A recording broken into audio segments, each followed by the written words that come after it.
Voilà, je disais qu'il faut croire, il faut croire, il faut réaliser que le Seigneur habite en toi. Il faut croire, il faut réaliser que le Seigneur habite en toi. Il vit en toi, il est en toi. Celui qui a vaincu à Golgotha habite en toi. Le Seigneur habite en toi. Celui qui est en toi est plus grand que celui qui est dans le monde. Ça, c'est très important. Il ne faut pas oublier ça. Lorsque tu es face aux épreuves, lorsque tu es face aux moments difficiles, lorsque tu es face aux difficultés, n'oublie pas que pendant que les difficultés sont face à toi, pendant que les difficultés sont devant toi, sache aussi en même temps, il y a les plus forts, il y a les vainqueurs de Golgotha. Celui qui a vaincu le monde est en train d'habiter déjà en toi. Alors si celui qui a vaincu le monde est en train d'habiter en toi, tu n'auras pas peur de celui qui est en face de toi. Celui qui est en face de toi, c'est les épreuves. Les épreuves sont face à toi, les moments difficiles sont face à toi, les moments durs sont face à toi, mais celui qui est en toi, c'est le vainqueur de Golgotha, c'est Jésus. C'est comme ça que j'ai dit à quelqu'un que celui qui est en toi est plus fort que celui qui est dans le monde. La quatrième chose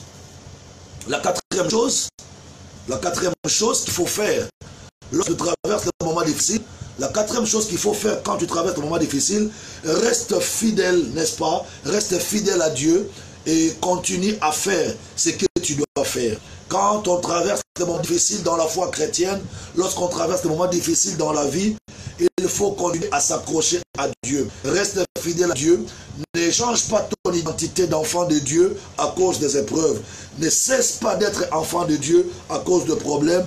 Ne cesse pas d'être enfant de Dieu à cause des difficultés. Reste enfant de Dieu, reste toi, garde ton identité, même quand tu traverses les moments difficiles.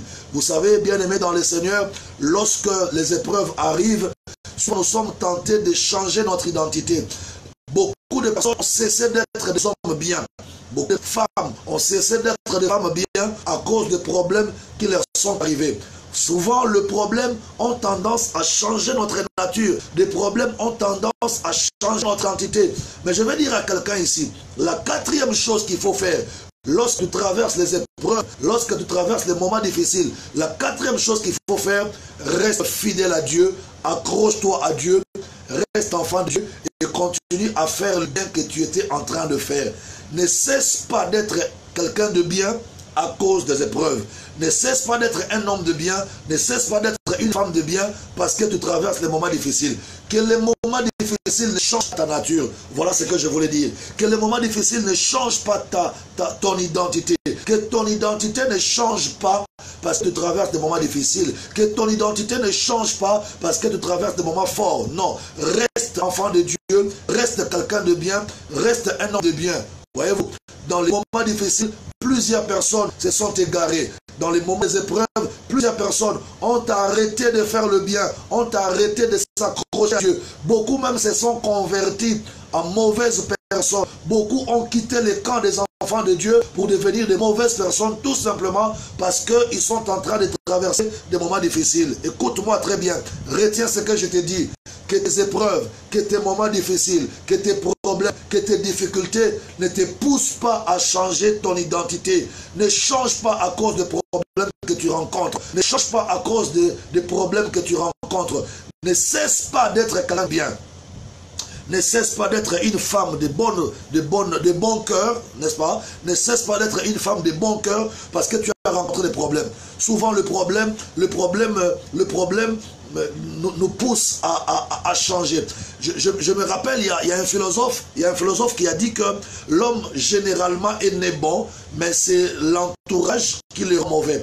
Il voulait dire que généralement, quand l'homme est bon, ce sont les circonstances, les situations, les difficultés qu'il rencontre qui les poussent à changer. Ça, c'est la philosophie du monde. Mais nous, on ne croit pas à ces choses. Nous, nous voulons croire à la parole de Dieu. La parole de Dieu veut que tu restes quelqu'un de bien, que tu restes fidèle à Dieu, fidèle au bien, fidèle à la parole de Dieu, quand bien même que, n'est-ce pas, tu traverseras les moments difficiles. Que les moments difficiles que tu es en train de traverser ne changent pas ta nature, ne changent pas ton identité de chrétien.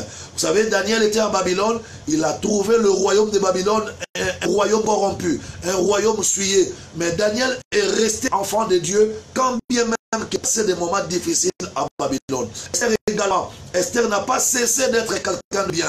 Mardoché également. Il n'a pas cessé d'être un enfant de Dieu parce qu'il vivait dans un environnement de méchanceté, dans un moment de difficulté. Non, que les moments que tu traverses de difficultés ne te poussent pas à changer ta nature, ne te pousse pas à changer ton identité.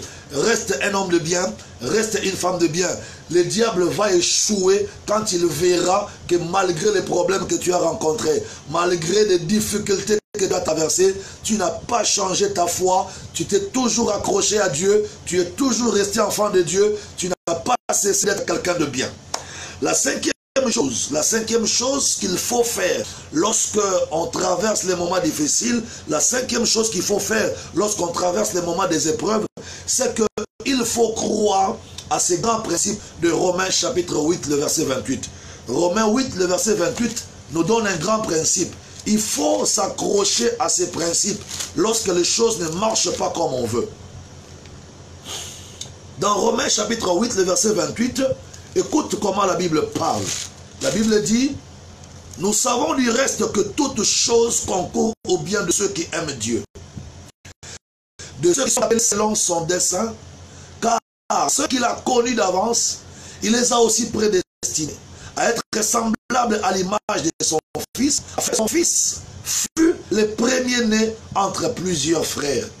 Je vais m'accrocher au verset 28. La Bible dit, nous savons du reste que toutes choses concourent au bien de ceux qui aiment Dieu, de ceux qui sont appelés selon ses desseins.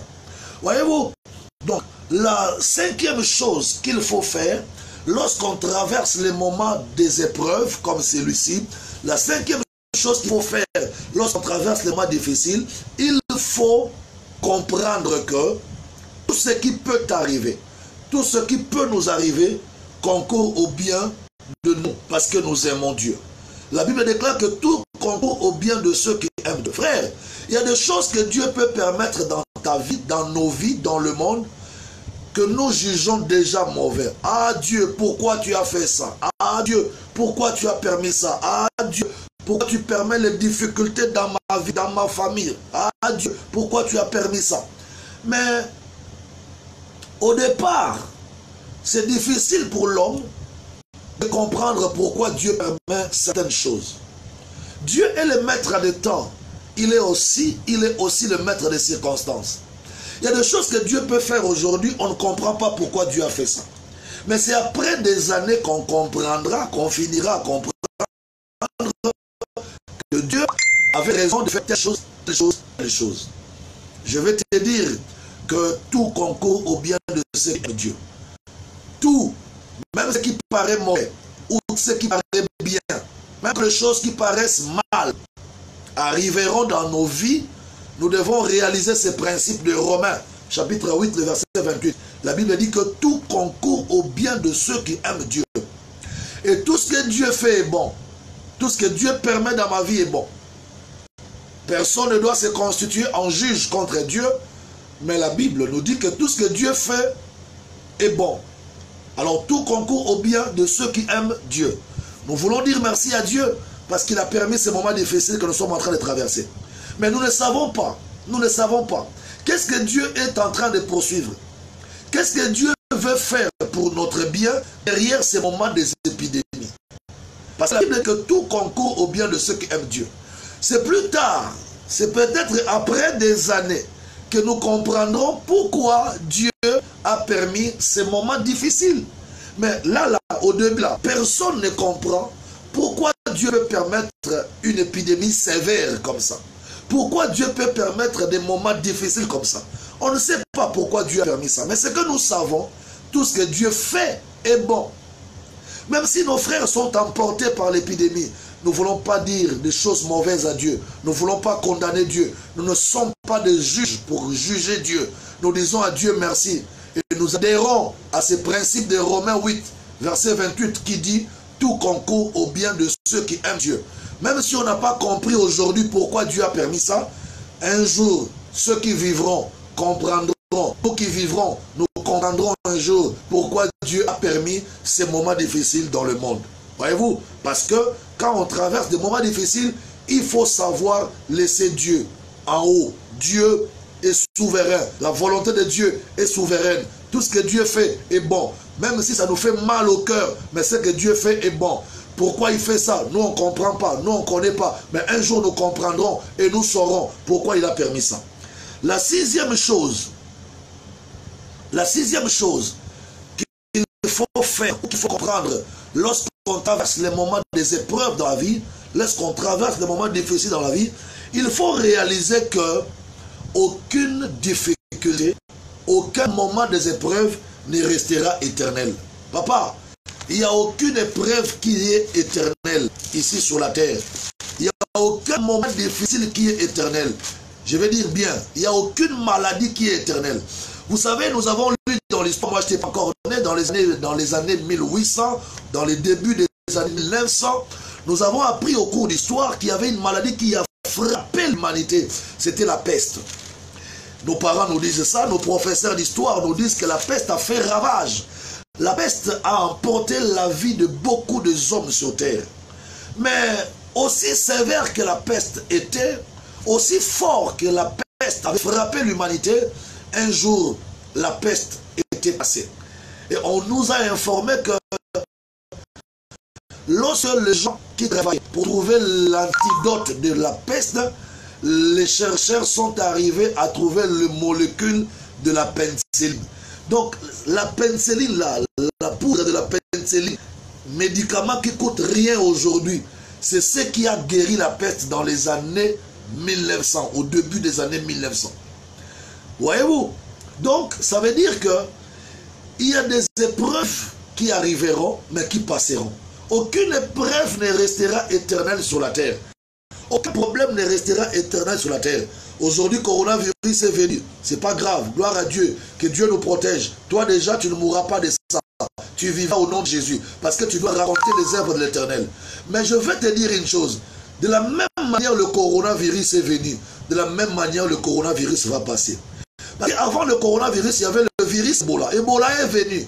Ebola a frappé. Ebola a emporté des vies humaines. Mais aujourd'hui, Ebola est vaincu. Il est passé. Il n'y a qu'un seul sur la terre qui est éternel, qui n'a pas de début, qui n'a pas de commencement et qui n'a pas de fin. C'est Jésus. C'est seulement Jésus qui était, qui est et qui sera. En dehors de Jésus, tous les autres noms que nous connaissons auront une fin. Aucun problème ne restera éternel. Aucune maladie ne restera éternelle. Aucun virus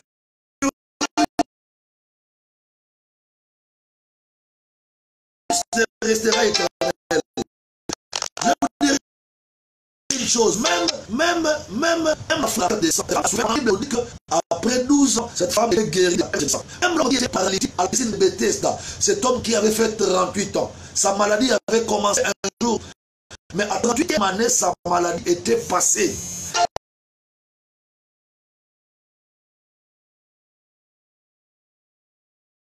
La femme cette femme souffrait pendant un jour, sa maladie est passée. Je veux dire à quelqu'un, toute situation difficile, tout problème qui peut nous arriver, arrivera et passera.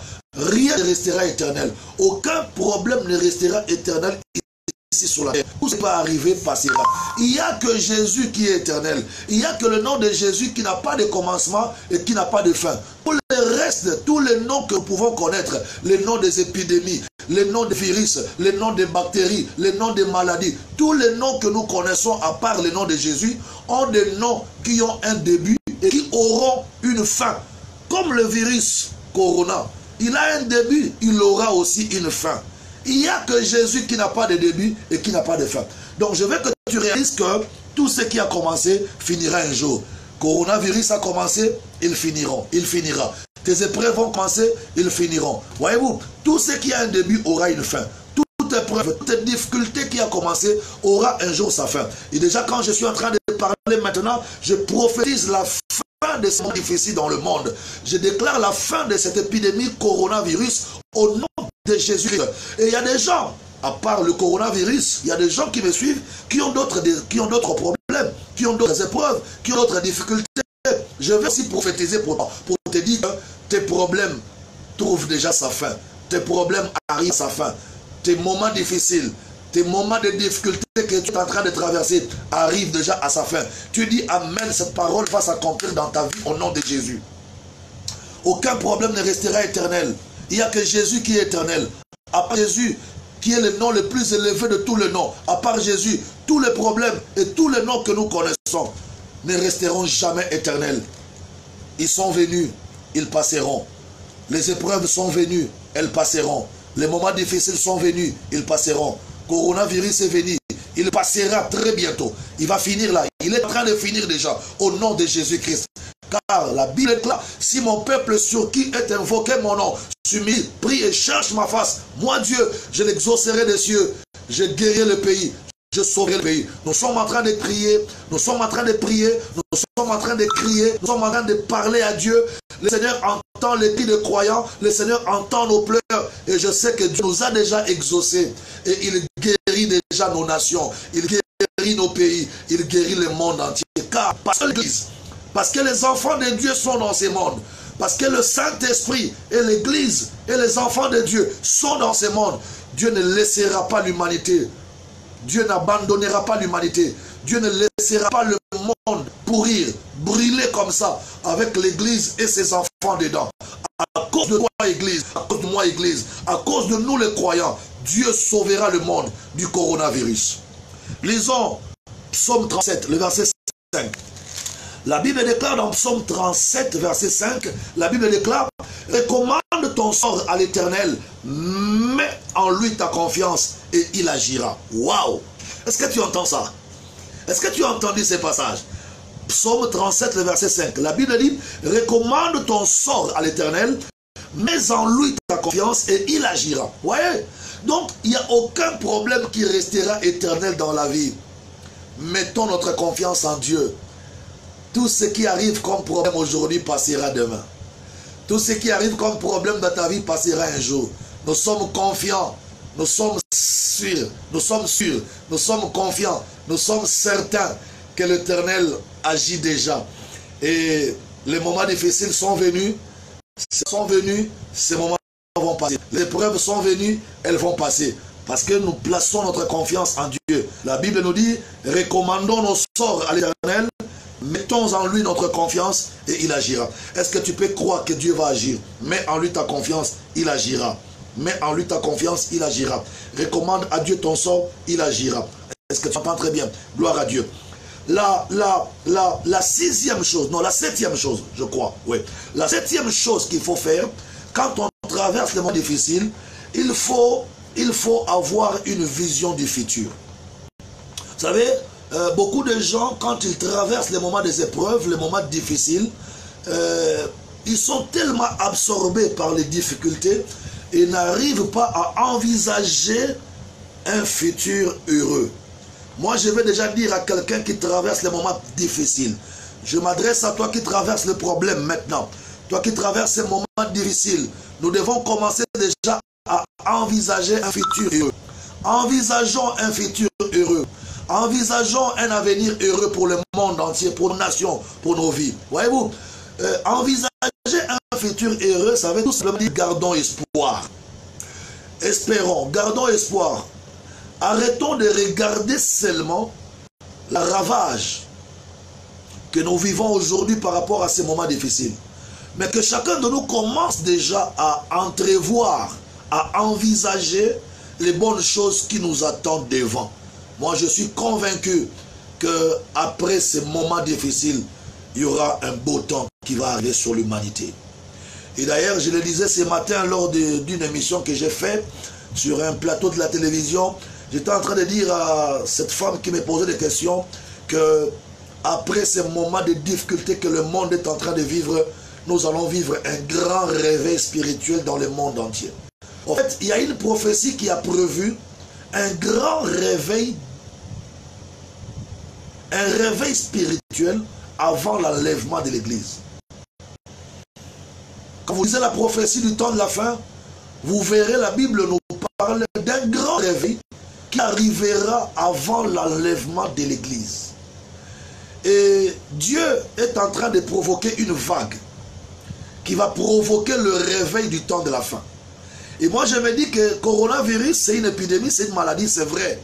Mais c'est une vague. Derrière coronavirus, derrière cette épidémie, Dieu va lancer une vague qui va provoquer le réveil spirituel mondialement. C'est comme ça que je suis déjà en train de voir, je suis en train d'espérer, je suis en train de voir qu'après ces moments difficiles, l'Église de Jésus vivra un réveil.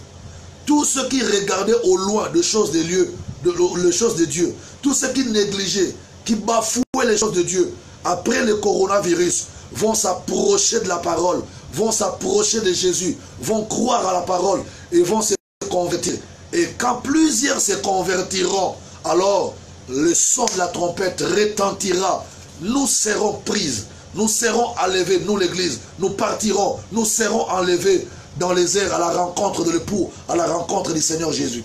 Donc je me dis que les maladies qui arrivent, les moments difficiles qui arrivent, sont des moyens de Dieu pour attirer l'attention de l'humanité vers la parole de Dieu, vers Jésus. C'est des moyens de Dieu pour provoquer une vague qui suscitera un réveil spirituel et qui fera que plusieurs se convertissent et donnent leur vie à Jésus, donnent leur vie à la parole de Dieu. Voilà, mesdames et messieurs, je pense qu'aujourd'hui, je voudrais m'arrêter ici. Parce que demain, encore à 18h, nous serons ensemble. Demain, à 18h, nous serons ensemble pour des grands moments, pour de bonnes choses. C'est chaque soir à 18h que nous sommes en direct. Si vous nous avez suivis aujourd'hui, demain, ne vous fatiguez pas. Restez branchés sur nous. Nous, c'est qui? Nous, c'est l'Église Armée de l'Éternel Brazzaville. Nous diffusons cette émission, nous diffusons cette vidéo en direct de Brazzaville à l'Église Armée de l'Éternel. Nous sommes en confinement, chacun de nous est à la maison, chacun de nous reste en famille, mais la parole de Dieu est aussi nécessaire. Nous avons besoin de ces paroles, nous avons besoin de cette exhortation pour nous réconforter, pour redresser notre foi, pour remonter notre foi. C'est comme ça que nous avons pensé passer au travers de ce message, au travers de cette vidéo, pour rentrer dans vos salons, pour rentrer dans vos maisons, vous encourager et vous dire gardez votre calme, gardez votre sang-froid, ne paniquez pas, soyez sans stress, soyez sans panique, évitez la psychose. Les choses que nous vivons aujourd'hui étaient prévues dans la prophétie du temps de la fin. Alors la seule façon d'éviter coronavirus, c'est de marcher dans la sanctification, c'est de marcher dans la crainte de Dieu et de demeurer permanemment dans la prière et dans la parole de Dieu. La Bible déclare dans Psaume 91, Psaume chapitre 91, la Bible déclare, celui qui repose, non, c'est lui, attends, on va lire ça. J'aimerais lire ça. J'aime pas écorcher la parole de Dieu. J'aime pas déranger les versets de la Bible. On va lire ça.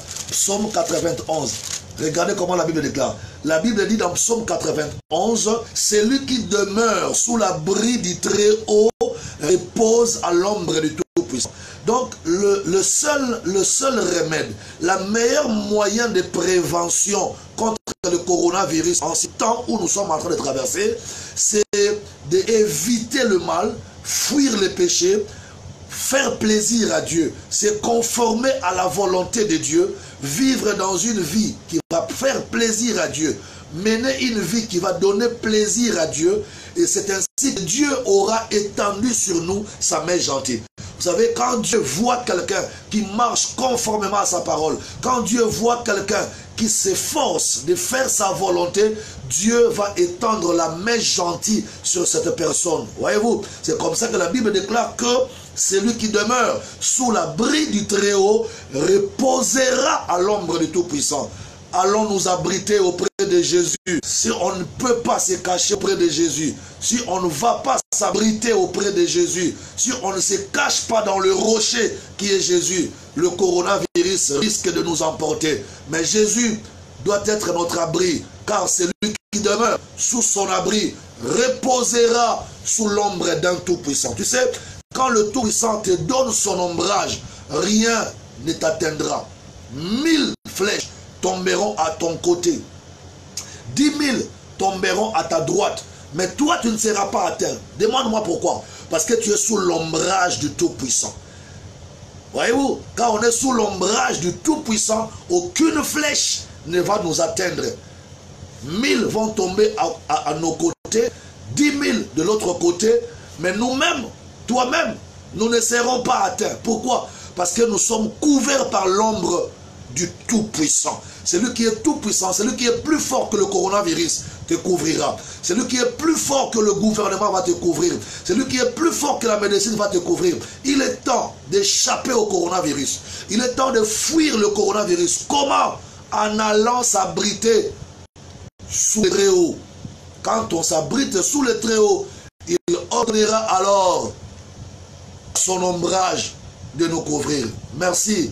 C'était votre humble serviteur, le bishop Désiré Bansenga, le germe, depuis Brazzaville, en République du Congo. Nous sommes l'église armée éternelle. Nos contacts sont sur notre journal. Nos contacts sont sur notre journal de notre page Facebook. Sinon, écrivez-nous, demandez-nous ce que vous voulez demander. Nous allons prier pour vous, nous allons partager la parole de Dieu. Mais vous voulez nous écrire sur notre WhatsApp, écrivez notre numéro WhatsApp.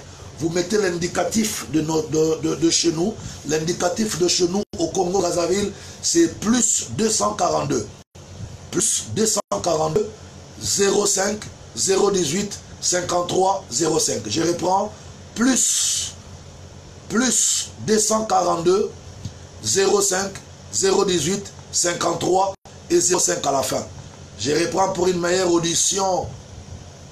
Plus 242 05 018 53 et 05 à la fin. Il me reste que à vous dire un grand merci, vous qui avez donné votre temps à suivre ma petite intervention que je crois était pertinente et qui a aidé quelqu'un dans sa foi. Merci de m'avoir suivi. Restons en contact. Appelez-nous pour des prières, appelez-nous pour des partages, appelez-nous pour des questions et le Seigneur vous bénira. Demain, à 18 h, l'heure de Brazzaville, on se retrouve sur le même plateau. Demain, à 18 h, l'heure de Brazzaville, on se retrouve sur le même plateau et sur la même plateforme que nous avons utilisée aujourd'hui. Que Dieu vous bénisse et bye bye. Merci.